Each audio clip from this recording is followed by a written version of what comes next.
Hello, and welcome to Jethavanarama Buddhist Monastery. So we come together again to continue our conversation, our dialogue, our journey as we move forward one step at a time on our quest to achieving unconditional, ultimate, unshakable happiness. I admit you've heard this from me so many times by now. In fact, to some, it may even begin to feel that, oh, Bhante is just going on about it again. Ultimate happiness, unconditional happiness, never-ending, unshakable, this, that, and the other. Is that even possible? We've been listening to almost 20-odd talks by the Bhante now, and I don't seem to have moved forward any bit. Some of you might feel. Others may be experiencing an internal transformation, at least the beginning of it. Yet others may have begun to experience what it is that I've been talking to you about. And this is quite normal. We all have a moment, there's a time, there's a place, when it all starts to make sense. It happened for me, and it has happened for many others. And it will happen for everyone. It's just a matter of time. But it's not just time. There are a few things that we need to do to ensure that it does happen. And what you're doing right now is part of that. The other part, of course, is the other thing that I keep drumming on about, which you know, is to apply whatever you take away from here in the lab of your life. Now, there is one other very important component which I haven't mentioned a lot about in the talks as yet, but I will come to that as we move forward at some point. And there's a reason why I haven't mentioned that all that much as yet. You see, because I feel that in this series of talks, I feel that I only ought to share with you something that I can prove, something that I can show you the logic behind, something that is scientific, something that makes sense to you because you see the inner workings of it. I'm not a big fan of faith just for the sake of it or for the namesake. There's a place for that, I'm sure, in every religion, and I'm not completely rejecting or denying that, or that it does not have a place. There's a place for that. But I think for true realization, and what we believe is enlightenment, which is the awakening of oneself, it has to happen through profound wisdom, through insight. And that is an internal transformation when you start to see how everything works and hangs together. It cannot happen by faith alone. Again, I will be the first to admit it has its place. Belief, it has its place. But conviction is what we're after here.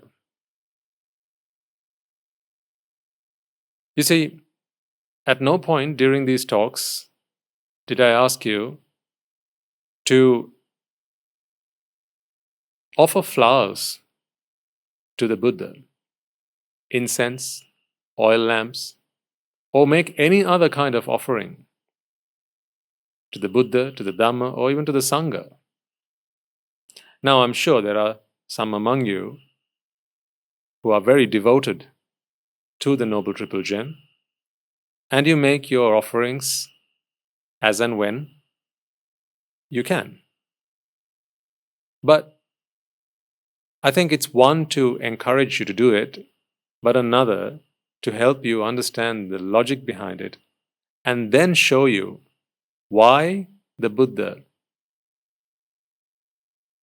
encouraged people to engage in such activities once you have understood rhyme and reason behind it. Because then you don't need any more convincing. And then you do it not because someone else tells you or asks you. You do it out of your own accord. You do it because you believe it is the right thing to do. You believe that it'll help you. It'll help you on your journey. After all, we know why we do anything and everything. That goal, that aim has not changed one bit. Even in these talks, we are still after the same goal that we were before we started listening to these talks. Happiness. It's just that we now understand that that happiness which we were going after, in pursuit of, prior to listening to these talks. Now I can't speak on behalf of everyone, but I hope you'll allow me to take the liberty of saying out loud that I believe that for most of you, you will have begun to realize that that happiness was something very evasive. Whereas now you're beginning to see, hopefully, gradually, that there must be a kind of happiness which can be ours to keep, which is unconditional, which is unshakable. Now, you see, that third component is in fact something called merits. You may have heard this word being tossed around a bit, particularly in Buddhist circles, but it is also done in pretty much every other religion, teaching, philosophy. Even people who are atheists, or they have no religion, no faith, they still engage in meritorious deeds. Perhaps not because they believe that there is any meritorious power in it, but simply because it makes them feel good. Or perhaps because they feel a duty to give something back. This process of giving something back, whatever it might be, could be a glass of water, could be something much, much bigger than that. Maybe your life itself, which is the ultimate giving, isn't it? Anything in and between these two ends of the spectrum is giving. This is all part of charity. It's all part of becoming someone who is happy unconditionally. Now, I know that as I say these words, there will be some among you who will begin to have these questions pop up in your mind. But, Bhante, what's the connection? How can giving something make me happy? You know that giving something to people you love, people you care about, makes you happy because you like to see them happy, and that makes you happy in turn. But I remember last week, Bhante, you talked to us about giving without expecting anything in return. How does that make someone happy? Is it even possible not to expect anything in return? And you said that was the nature of an Arahant. But how does one even get there? All these questions. So you see, whilst I will put it out there, engaging in as many merits as possible is going to help you. And while I'd love for you to be engaging in such meritorious deeds, whenever and wherever you get a chance to do so, I'm not going to prescribe it, not just yet anyway. I will do pretty soon, once I've explained to you how it's going to help you achieve ultimate happiness. Because after all, everything and anything we talk about in this series of talks has to align with its title, doesn't it? Because that's what you signed up for. That's what you subscribe to. That's why you're sat here today, waiting to hear these words. What does Bhante have to say to us today? That'll help me achieve ultimate happiness. Because, no surprise, we are on the path, the Buddha's path, the Buddha's guide to achieving ultimate happiness. Without any further ado, let us take another step forward on this journey today. We have a lot of ground to cover. I did mention to you that last week there was a pretty interesting question. I read it out to you and we started to go through some of the details, but I did admit that I hadn't done justice to the question. And I think it's because it's such a deep and profound question that there's so much scope to cover, to go through, that, I think it's probably going to take us a few episodes to discuss the ins and outs of it. But we got to start somewhere. And I think, you've been really good and you've been following these talks up until now. You've been very engaged. And we know for a fact that there are some regulars who come along and don't miss a single episode. And I think, if you've followed that all this while, these talks, these episodes, then you'll have come to a level of understanding which I think is fitting, at which point I can start talking to you, sharing with you some of the really interesting nitty-gritty stuff. The science behind the workings of the mind, how the mind functions, the mechanism of it, the dynamics of it. Oh, it's super interesting. I'm sure you'd love to hear some of that. So, let's get started then. Before we do so, as we always do, let us take a moment to pay homage to the infinitely virtuous one, the infinitely compassionate one, the wise one, the most noble one, the magnificent one, the infinitely merciful one. This is none other than the Supreme Buddha we speak of. Let us take a moment to do that and continue our discussion. Namo tassa bhagavato arahato samma sambuddhassa. Namo tassa bhagavato arahato samma sambuddhassa. Namo tassa bhagavato arahato samma sambuddhassa. Let's revisit the question from last week.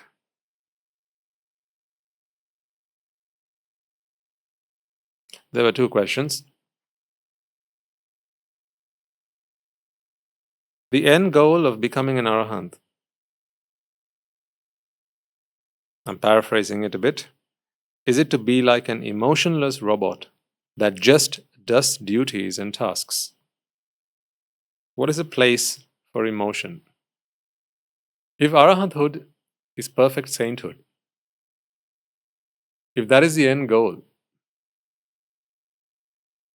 and if emotion has no place in the mind of an Arahant, if to an Arahant, his child from when he was a layperson, someone else's child, an orphan child, a disabled child, any child, means and feels the same, then I think that is a good indicator that emotion has very little place in the mind of an Arahant. It's important to understand that being compassionate towards someone is different to being emotionful or emotional about someone.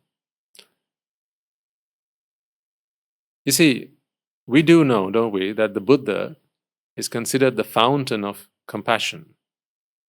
He is the fountain of loving kindness. He is the spring, the eternal spring of mercy and equanimity, the Four Noble Abodes. Now, the Buddha is an Arahant. Well, he was the first Arahant in his ministry. But we know that the Buddha spent his entire lifetime spreading the Dhamma, helping people to achieve enlightenment, freeing innocent souls from suffering. Now, if he had no compassion, if he had no kindness, and if he was not gentle to a broken heart, if he did not consider it his duty to heal wounded souls, then would you call him Buddha?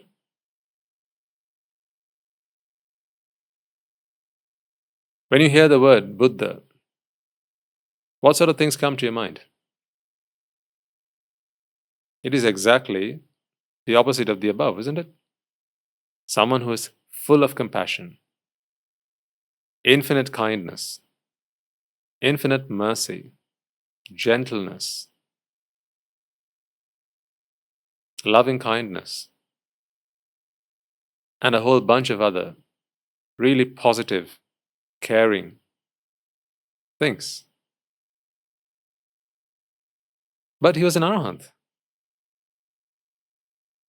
So, therefore, if we put all of those things and emotion into the same basket, then we must understand that something's not quite right. Because I think, when a question like this is asked, often we refer to emotion as emotions that we feel as people who are not Arahants. Some emotions like anger, or love, desire even, jealousy, hatred, ego. Just to give a few examples. These are emotions.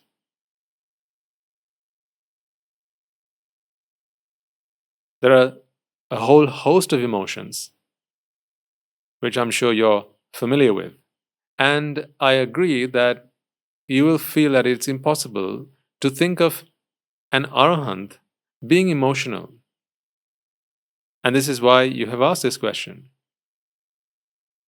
Someone can be dutiful, not beautiful, I meant dutiful, as in conscious of one's duty, their duty of care, and they can be kind and gentle, compassionate, and yet still not be emotional. What is emotion then? I like to think of emotion as something that shakes you on the inside. There must be a reason why emotion has the word motion in it. I kind of like to think of it as, when I'm in motion,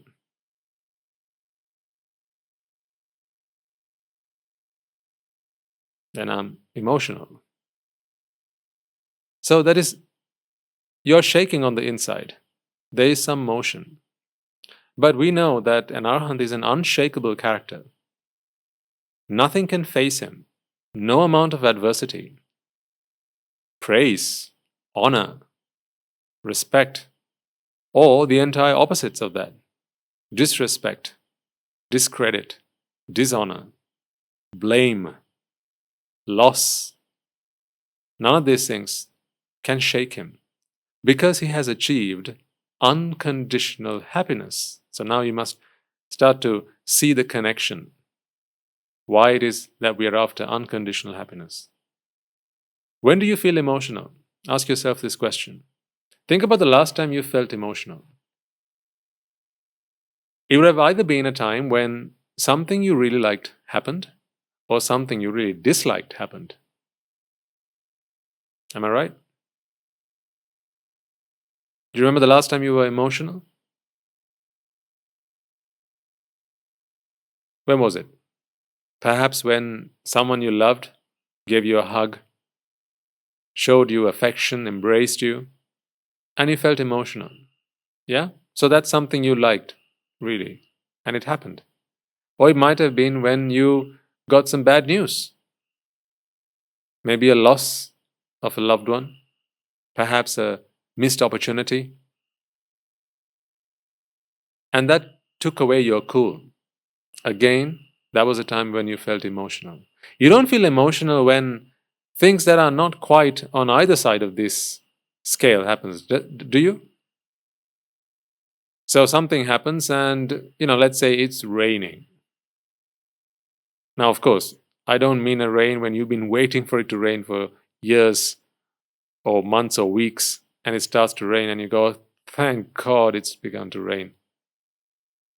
Like we've had some time like that at the monastery recently.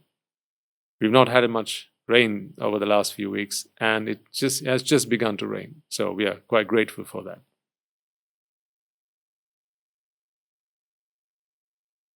Just say you're walking under a tree, and you're walking under an apple tree. An apple drops onto the ground.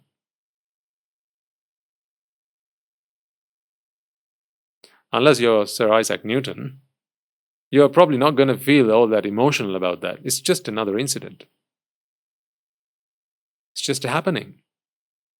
It's not something that you've been waiting for, not something you were eagerly awaiting its incidence, or it's not something you were hoping would never happen to you. You were trying to avoid or prevent from happening, and therefore something you dislike. So again, my point being that whenever we are emotional, if only you go into your lab of life, which is our favorite place to be, I know, if only you dip into your lab of life, you'll realize that emotion has everything to do with your likes and dislikes.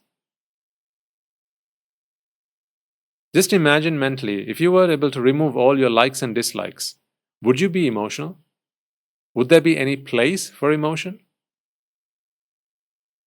As I say, go back and think to yourself, when was the last time you were emotional? When were some of the times you remember being emotional? Perhaps you were waiting at the airport for a friend and you haven't seen for a long time. You see them coming through the arrivals gate and you feel emotional. Tears start flowing down your cheeks or your eyes get welled up. That's emotion.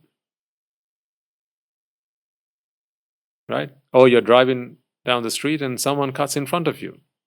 Again, that's emotion. Anger. On both these type of events, there's something in common. What is that? There's attachment, isn't there? Because we understand that the only time one can experience pleasure or displeasure is when there is attachment. We've gone through this stuff over and over again. So by now, the moment I say these things out loud, the pieces of the puzzle will start falling into place, I'm sure. We know because it's attachment that gives rise to wanting. Yeah? And that's what creates this vexation in the mind. And when the mind finally achieves that which there was an attachment for, it is relieved of vexation, and it is that vexation that one experiences as pleasure. So this is very logical. It's entirely science, at least scientific. I'm not sure you're going to find it in the scientist journals, but at least this is scientific. This has to be scientific.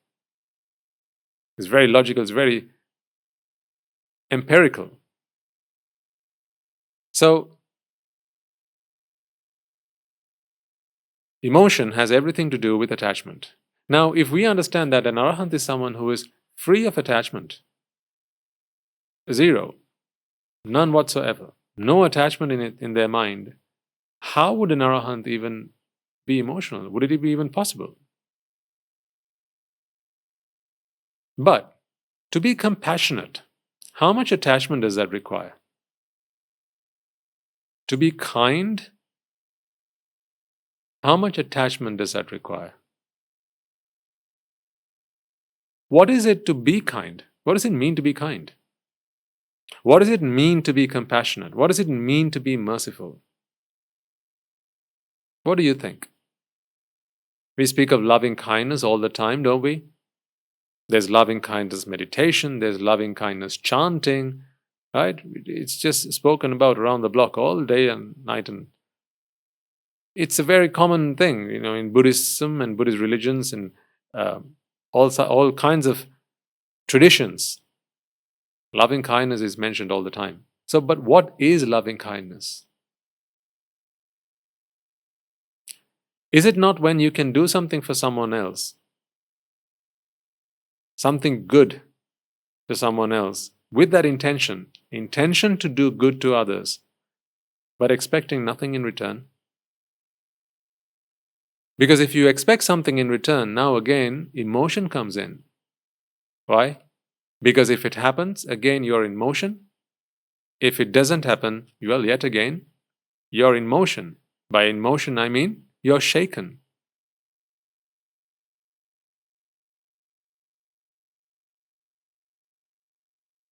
It can leave you elated, or it can leave you a complete wreck. Yes or no? When you have expectations, either one of these two things can happen, or anything in between. But compassion,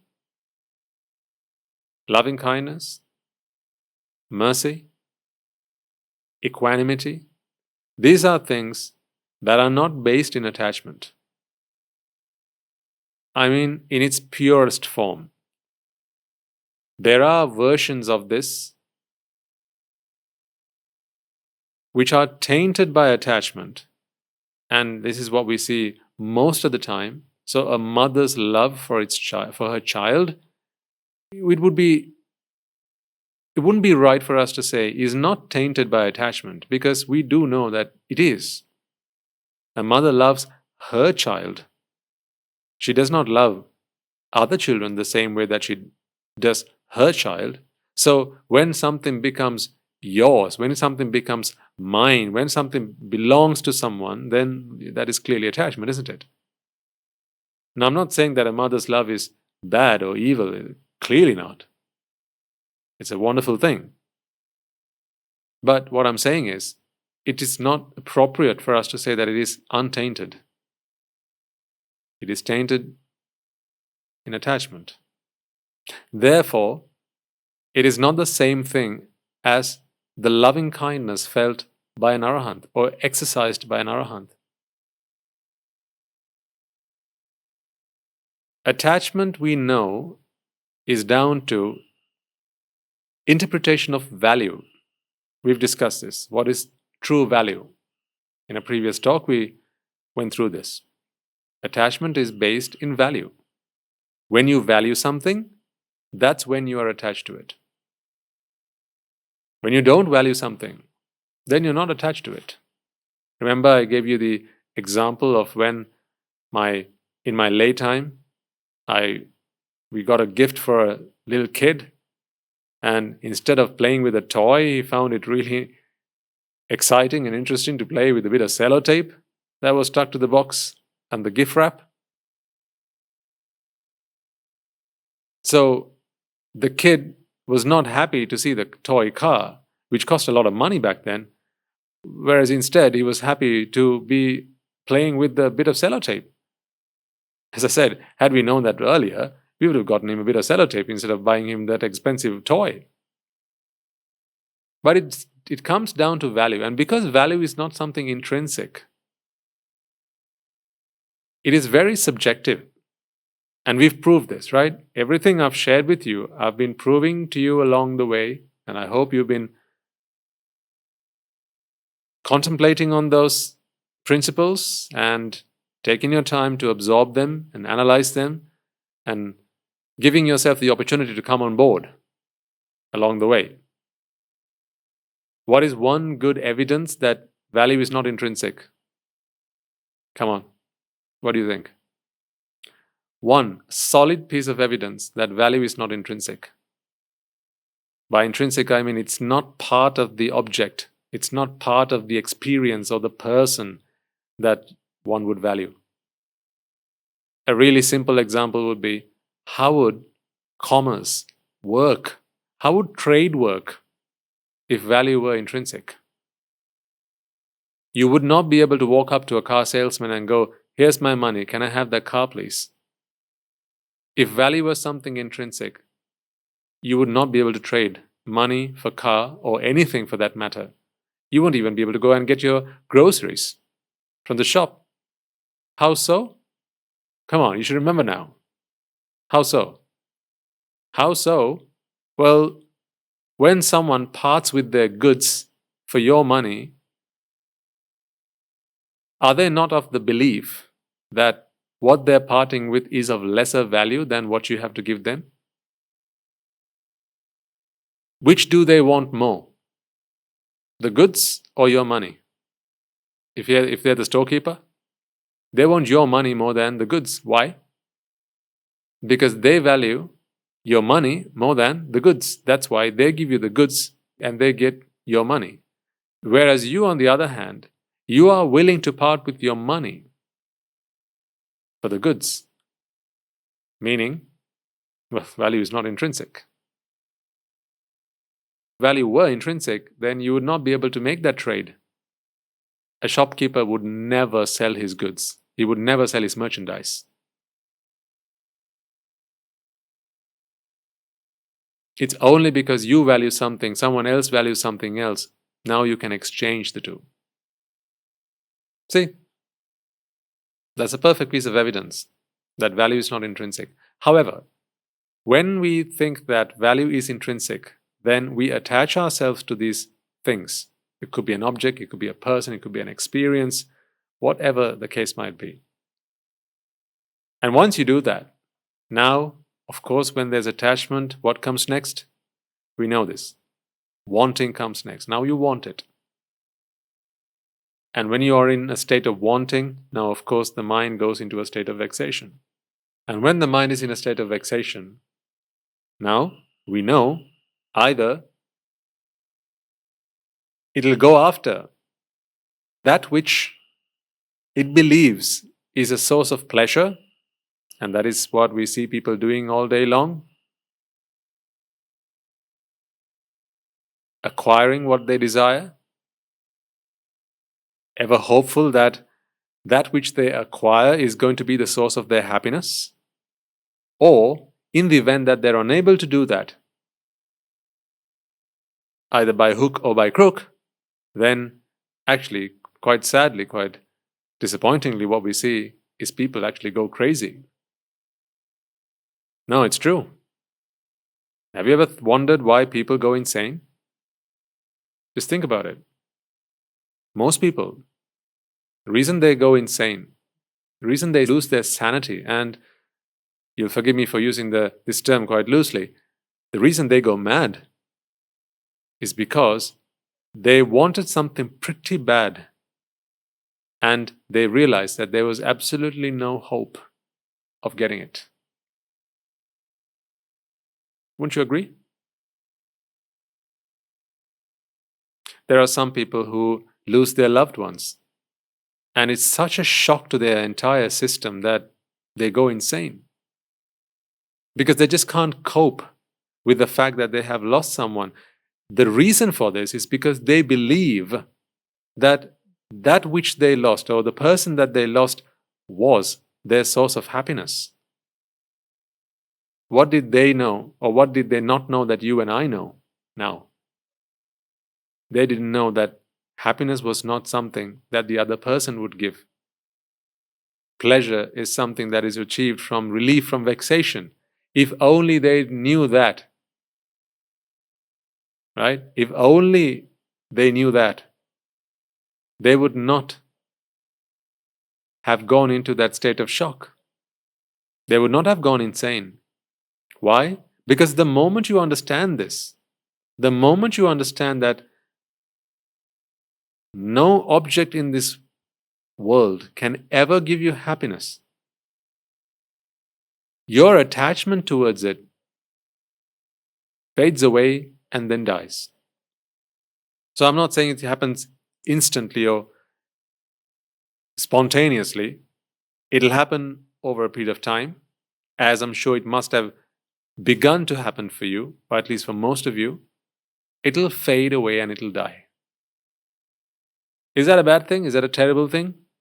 Well, listen. What if it doesn't happen?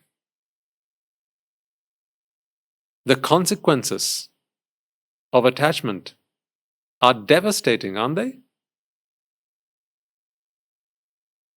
Have you seen people crying, weeping, moaning, lamenting, tearing their hair out, beating their chests up, cursing themselves just because they've lost someone they love? I say just because, but for them, it was earth-shattering, terrible.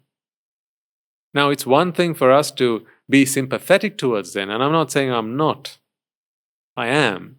But it is because of sympathy, or rather even empathy, and kindness, compassion, mercy, that I feel the answer that we need to offer them is not simply a pat on the back to heal a wounded soul, or a shoulder to cry on, to ease them and to appease them. I feel that there's a lot more that can be done, because what's stopping them from going through that terrible experience again? A mother who's got one son, one child, if something were to happen to him, you know what she's going to go through. Now imagine if she had 3 children, 4, 5, 6 children. How many times over and over and over is she going to have to go through this devastating experience? I'm not necessarily talking about death. There are terrible things that could happen even before that. A child could get abducted, a serious accident, and your child could be left without a limb. Child could be left disabled, or it could contract a disease, sometimes something fatal. And in all these situations, a mother is going to have to suffer. She brought these children into the world, into her world, because she thought they were her bundle of joy. They thought this is the way to be happy. Poor mother, innocent. She doesn't know any better, and she thinks that is her source of happiness, so she brings her children into this world. I'm not saying that's wrong or it's bad or anything like that. I'm just saying, if we feel that we care about mothers who go through the painful experience of bringing a child into this world and bringing them up and teaching them, caring for them, right? I think if we feel that we have a duty towards mothers who are really good mothers, and they do a lot to shape their children up into the good, law-abiding citizens of a nation, and then who go on to develop the nations, the countries, and the world that we live in, so that we can all have a better tomorrow, then I think we have a duty towards them, so that they don't have to suffer. Because it's not the child that makes them suffer. Oh no. Because it's not the child that makes them happy. Only something that can make you happy is something that can make you suffer.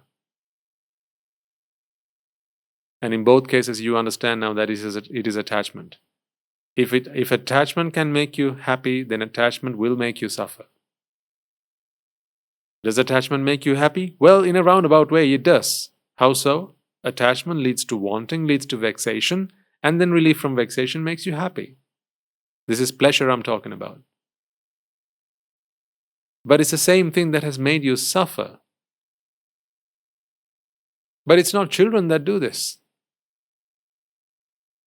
It's nothing like that, nothing external, no person, nothing, no divine intervention, no human no animal, no beast, no material object can make you happy or unhappy. Because then, it would all be controlled by the outside world. But you know that an Arahant is not like that. He is content, blissful, all on his own accord. Nothing can shake him. If it's attachment that causes unhappiness, if it's attachment that causes despair and suffering, then nothing else does. Now, so an Arahant is someone who has cleansed their mind of all attachment. This is why last week when we talked about this, I invited you to think about who you are before we try and get an answer to who an Arahant is. Because who an Arahant is might be a tough nut to crack. Until we get there. Now, it's like talking to you about the destination before we get there. I myself haven't got there. So I can't tell you exactly what it's like, but I've got a good idea. And I'm trying to share with you what that looks like, but actually more so, it is one's understanding of who they are in the state they're in that really helps them to get to where they need to be. Let me put it this way. Imagine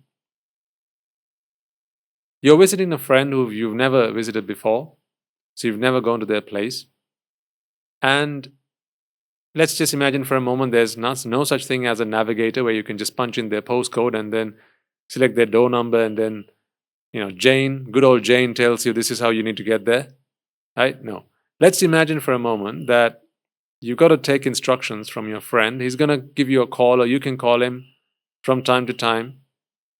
Once you describe your whereabouts, then he'll know where you are and then he'll tell you, right, okay, so if that's where you are, then in 100 yards, you'll come across a roundabout and then take the second exit. And then once you've done that, give me another call. Right? So you see, if you consider this example for a second, or this anecdote, you realize that what helps your friend tell you where to get to or what you need to do to get to your destination is where you are right now. Do you agree? What piece of information does your friend need to tell you what to do to get you to where he is? What one piece of information is most important? Is it the time of day? Is it? Is it which day of the week it is? Is it? None of these. What's the one piece of information that is most crucial for someone on the other end of the phone who you're trying to get to explain to you, to give you instructions on how to get to that destination from where you are? What one piece of information do you need to give them? Of course, it's where you are right now. And if you don't know the name of the place, then you're just going to have to describe where you are. So you might say, well, where I am, I can see a bridge a few hundred yards ahead of me. There's also a large oak tree just to the left. Oh, and by the way, there's a statue of someone on the right-hand side, on the other side of the street. And there's this shopping mall I can see a bit further from where I am. And you describe where you are. These descriptions will help your friend figure exactly where you are if they're familiar with this place that you are. And then from there on, your friend's going to say, right, I know where that is. So please don't take the bridge, but take the road just underneath it. And then continue your journey. Whatever. So they can give you instructions, clear instructions to get to the destination from where you are, if you can describe where you are. clearly. Now the same principle applies here. Yes, it is an Arahant that we all want to try and become. Someone who is compassionate, someone who has an abundance of loving kindness, someone who is merciful. But these things with an untainted with attachment. Why? Well, because then you can do stuff for others, you can do things for others without being shaken on the inside, without any motion on the inside. You can be emotionless. Now, this is the problem that we have, of course. When you say someone's emotionless, it just sounds like, they're heartless, doesn't it? You say, oh, that guy, he's so emotionless. You can't even talk to the guy. He doesn't engage with us. He doesn't show any emotion. Is he even human? People criticize that sort of thing. You'll be barking up the wrong tree one day if you say the same about an Arahant. Because, to be fair, an Arahant is emotionless if you consider emotion to be those feelings that one goes through when they are attached to things. If that is the case, then yes, an Arahant is emotionless. But however, if by emotion you speak or you refer to loving kindness, compassion, mercy, and the quality of being equanimous, unshakable, and yet doing everything in their power to do good and justice and do great things to help others, alleviate them from suffering as best they can, but unshakable on the inside, meaning expecting absolutely nothing in return. If you say that is your definition of emotion, then I don't know anyone who is more emotional than an Arahant. It just depends on what your definition is. But to get there, what's more important for us to understand? What is, I suppose, even more useful and easier for us to understand, and actually what is more important for us to understand, is who we are ourselves. Because it is our understanding of who we are that will help us get to who they are. Now, you may not immediately understand the gravity of what I've just explained there, but I'm sure you will over the course of our discussions and our talks into the future. Because, you see, remember we talked about the Four Noble Truths? And right at the beginning of this series of talks, I introduced Buddhist philosophy to you, and I said, Buddhism is not about letting go. Remember? I explained to you that Buddhism is about realization. It's about understanding. Perhaps I didn't spend a great deal of time back there explaining to you what it is that we need to understand. It's about realization, but what? Now I can start to shine some light on that, because we've come all this way. And I did say, I can't share everything with you right from the word go. It's going to take us a while to build up our speed, to pick up a few things along the way, to become skilled in the little things that we learn along the way. And you're going to go practice in your lab of life, and then you're going to learn from that. Questions are going to come up, and we're going to discuss some of them, right? So now you're ready for some of this. I've been waiting for it, because I've got so much to share with you. I'd love to be able to just give it all in one go, but it's not the right or sensible or responsible thing to do. Because as my teachers did with me, they only fed me what I could swallow. And that is why today I've been able to come this far. So, before I lose track, I explained to you that Buddhist philosophy is to realize, to understand. Understand what exactly? Realize what exactly? It's not to realize an Arahant, because that is the end result. It is to realize who you are.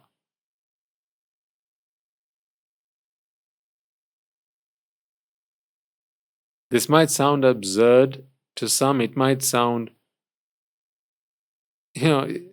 what meaning is there in that, Bhante? I understand who I am. My name is Jack. My name is Tom. My name is Sandy. My name is Jane. I know who I am. I'm a mother. I'm 45 years of age. I've got 3 kids. I've got a husband. I do this job.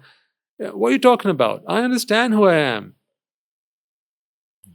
On the contrary, you haven't even begun to understand who you are yet. What you've just said are a bunch of things that other people have said you are. No. You just said your name is Jane, right? How do you know this? Yeah, how do you know this? Because I know. No, you can't give me that. Did you always know that you were Jane? Always? Was there never a time in your life where you learned that you were Jane? Or that you were called Jane? You don't remember going up to your mother, your father, whoever, and asking, "What's my name?"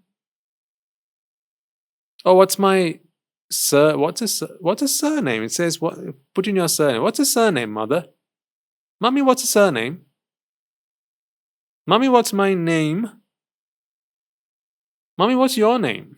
I remember to this day asking my parents what their surname was. Even their names, because I knew them as mom and dad. I thought that was their name. I remember to this day, at school, they asked me, "What are your parents' names?" I say, "Mom and dad." No, that's not their name.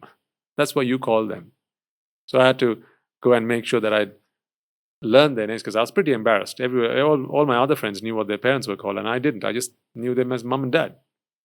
Or at least the Sinhalese version of mom and dad. So you say your name's Jane. Yeah? You sure? How do you know this? How do you know that your name is Jane? Someone told you so, right? Well, so who are you then? No, don't give me Jane. Jane is who someone else has said you are. I'm asking you, who are you? Okay, well, I'm a mother. Or you say, right, I'm a teacher. I'll come to mother in a moment. I'm a teacher, you say. Really? Says who? Well, I'm a teacher, Bhante. I mean, no one has to say that. Are you sure? Do you remember working to becoming a teacher? Not working as a teacher, but working to become a teacher. So, perhaps when you were in secondary school, you thought, you know what, when I grow up, I want to become a teacher. And then you went and spoke to your mentors. You spoke to other teachers at school. And you spoke to your friends. You spoke to your parents and asked them, how does one become a teacher? What was this question? How does one become a teacher? Let me rephrase this question, if you're all right with that. The question you would have asked was, how do you become a teacher? But let me paraphrase this question. There are a bunch of things that when you do them in the right order, in a prescribed order, to a prescribed degree, by degree I mean a level, then society, meaning other people, will start calling you a teacher, and they'll even give you a piece of paper on which it'll say, henceforth, you are a teacher. So tell me, that being the case, are you a teacher, or you think you are a teacher because other people have said so? Let's just say, right, when you were in secondary school, there were certain things you had to do to become a teacher, right? Let's say there were 5 things you had to do to become a teacher from that point on. And let's say, you went on to college, and then you went to do your higher education, but there were some more exams that you had to do, some more training you had to do to become a teacher. But right, somewhere down the line, they changed the system, and they said, right, instead of the 5 things, we've added another 2, and now there are in altogether 7 things you have to do to become a teacher. I'm asking you this question: who's calling the shots? To become a teacher now, you have to do not 5 but 7 things, 2 additional things. Again, I need you to think about this from another perspective. I know this is going to be challenging because you've always thought of you as the person who is in your profession. Someone asks you, what do you do? Say, I'm a teacher. I'm a doctor. Who are you? I'm a plumber. I'm an electrician. I'm a hairdresser. You'll say, I'm a chef. I'm a waiter. I'm a fireman. Yeah? I'm going to have to ask you, says who? Says who? Says other people, right? That's why they can somehow, someday tell you that you are not a teacher anymore.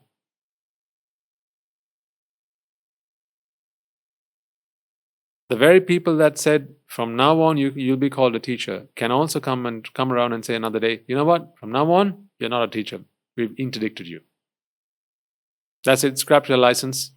You are no longer a teacher. You are no longer a doctor. They can do that, can't they?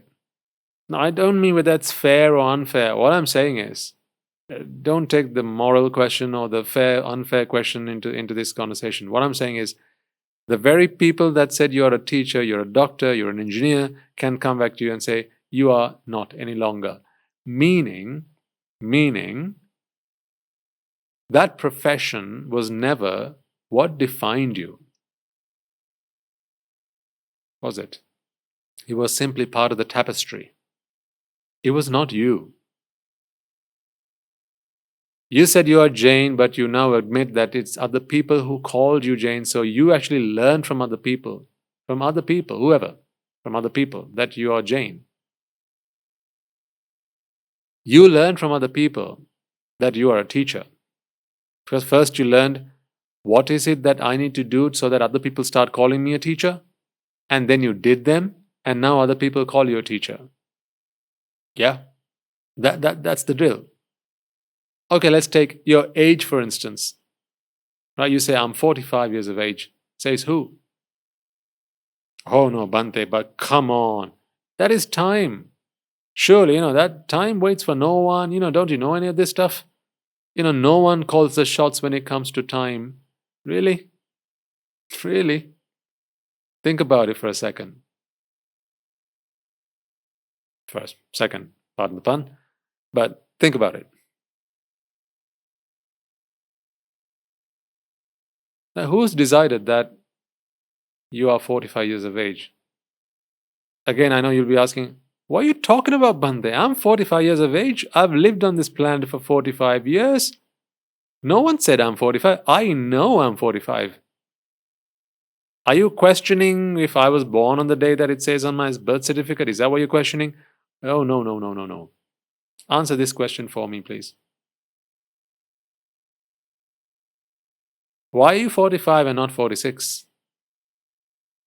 Duh, Bhante, because I was not born that year to be 46. I was not born a year before I did. That's why I'm not 46. That's not what I'm asking. What I'm asking is, this number, 45, right?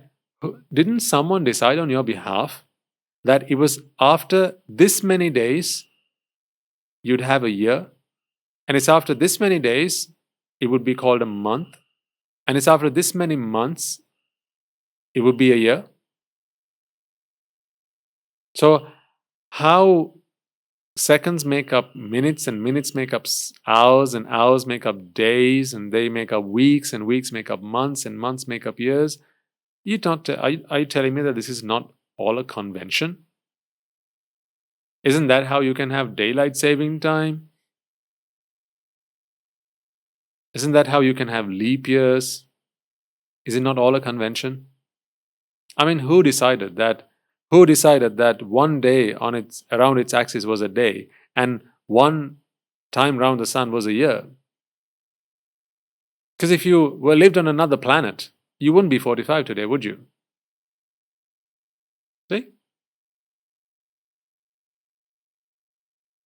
If you lived on a planet closer to the sun, then you'd age faster. If you live on a planet further away from the sun, you'd age slower. If your age was determined by the number of cycles around the sun. So then again, if where you live determines what your age is, again, is that part of you? Or is that part of who you are? Or is that part of a convention? It's all a conventional construct, isn't it?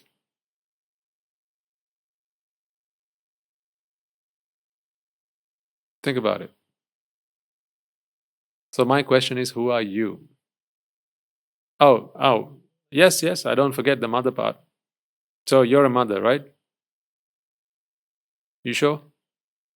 Because last time I asked someone, they said, no, actually, you were their wife, or you were their daughter. When I asked them, they didn't say that you were their mother. Yeah, but you asked the wrong person. Proves my point. You're telling me you asked the wrong person. Bhante, you should have asked my kids. They would have said that I'm their mother. Well, then the fact that you're a mother is completely subjective, isn't it? Ask this person and they'll tell you that I'm a mother. Ask that person, they'll tell you that I'm their daughter. Ask this person and they're going to tell you that I'm their wife. So other people decide who you are. Does that mean, doesn't that tell you in big, bold block letters that it is not you, but what other people think or believe you are? So this leaves us with the question, who are you? I'm not interested in what other people think you are or who other people think you are. I'm asking you, put all that to a side, right? Scrap all that. Who are you? Give me an answer that is objective, not subjective. So now you're going to have to throw Jane out the window, not literally, your name. You're going to have to throw out your age out the window. You're going to have to throw your profession out the window. You're going to have to throw out your titles. You could say, I'm a landowner. Yeah? How much land do you own? Oh, the wise among you will already have figured where I'm going with this. How much land do you own? Well, Bhante, if you should ask, I own 100 acres of land. I'm what they call an aristocrat. Oh, all right. 100 acres of land, yeah? Says who? Well, yeah, I've got the deeds. I've got the title deeds to prove it. Well, who gave you the title deeds? Well, it's the land registry or whoever. They gave me the title deeds. So someone says that you own 100 acres of land. No, but I do own it, Bhante. What are you talking about? I do own it. Only because someone else agrees that you own it. Why do people get into quarrels and arguments and legal battles about land ownership? Go to the courts and you'll find probably well over 90% of court cases are probably to do with land ownership, because people just can't agree on who owns which side of the fence. Why? Because one person says this is your part, the other person denies. They disagree. And that's why you have to go to court. So you want them to agree that this is your land, don't you? Meaning you want confirmation from someone else. You want unanimously, you want people to agree that you are the landowner. Meaning, yet again, are you a landowner? Or do other people say you are one, and therefore you have come to learn that you are one? So I leave you with the question, who are you? This is going to be a bit of a bold task, but I think, I want you to flex your intellectual muscles, right? I'll give you a whole week. How about that? to think about it. Right? If it gets really painful, take a couple paracetamols. I'm sure you'll be fine. I'm just kidding. Right? But I want you to take your time and think about it. Who are you? I'm not asking about who other people believe you are. So anytime you come up with something like that, ask yourself, is this me or is this someone else thinks who I am? In fact, one way you could test it is this deniable? Is this debatable? The fact that, whatever you come up with, let's say you say, I'm a doctor, right? Can someone take it away from me? Or can someone disagree with me and then I'm no longer a doctor? Right? For instance, if you lived in the United Kingdom, the General Medical Council decides whether you're a doctor or not. So the same people who give you the license to operate as a doctor are the same people that can take it away from you. Meaning it's not you, it's just something you're temporarily allowed to call yourself. So it's not you then. Who are you intrinsically? Who are you by definition? Not temporarily, who are you? Is not my question. Who are you? I want you to think about this. Take some time, think about it, contemplate. Go into your lab. I think you'll be spending quite a bit of time this week in the lab. So, book it out. Spend some quality time in there. Ask yourself, who are you? I'll help you out next week. Right, so I'm not going to leave you in the lurch, but, I think you're a very intelligent, very intellectual people. And so I like to give you something to chew on. Okay? I'm not teasing you. I'm just, I think you will delight in me giving you the opportunity to think about it before I give you all the answers. How about that? Right, so I'll leave you with that for today. Think about and find an answer to this question, who are you? Look forward to meeting you next week so we can continue the conversation. Before we conclude then, let us take a moment to pass on the merits that we have all acquired today. Yes, merits. We talked about this at the start of the talk. I'll speak more about that in future talks, why it's so important to earn as much merits as we possibly can. Because it is through our meritorious power that we are able to understand, to contemplate, to analyze, to really comprehend the Dharma. It is our merit that helps us do that. But I want to help you understand this one leg, one phase, one step at a time, through the logic, the rhyme, the reason behind it. That's why I'm not asking you to jump in all at once. But, over time, I'm sure you will understand all this. But in the meantime, please do join me in transferring the merits that we have all acquired to everyone, to each and every one of those people who've helped us to get where we are today and who have worked so incredibly hard to give us the opportunity, to afford us the opportunity to be where we are and to learn the Dhamma. Okay, let us take a moment to transfer the merits that we have all acquired by making offerings to the infinite virtues of the Noble Triple Gem, chanting Pirit, listening to the Dhamma, and engaging in various meritorious deeds today. First and foremost, let us remind ourselves how incredibly fortunate we are to be in receipt of the Lord Buddha's teaching, and with immense gratitude, let us transfer these merits to the bhikkhus and bhikkhunis, upasakas and upasikas, who since time immemorial have protected and preserved the sublime teachings of the Buddha and passed it down through the generations of the noble lineage in the form of the Tripitaka, which is thankfully available to us today to study, understand, and comprehend the Dhamma. Let us also transfer the merits we have acquired to all members of the Mahasangha present throughout the world, including the chief prelates of all of the chapters who have dedicated their lives to the noble path and have committed themselves towards the betterment of all sentient beings. Let us not forget that among them are the monks and nuns resident in your local temples and nunneries, who have always been by your side through thick and thin, come rain or shine. Let us also transfer these merits to our teachers and all the other monks resident at this monastery, as well as the anagarikas and anagarikas attached to the monastery. Let us also take a moment to transfer these merits and express our gratitude to those who make great efforts to disseminate the teachings of the Buddha, be that by transliterating these sermons, sharing them out with others, or inviting others to join them, and may, through the power of these merits, if any of them have been born in the woeful plane, redeem themselves and be born in the blissful plane, may, through the power of these merits, they abstain from the unmeritorious deeds, fulfill the meritorious deeds, fulfill the Noble Eightfold Path, and attain the Supreme Bliss of Nibbana. Sadhu, sadhu, sadhu. Let us also transfer merits we have acquired to our devotees, friends of the monastery, who for the sake of merits continue to sustain the Mahasangha.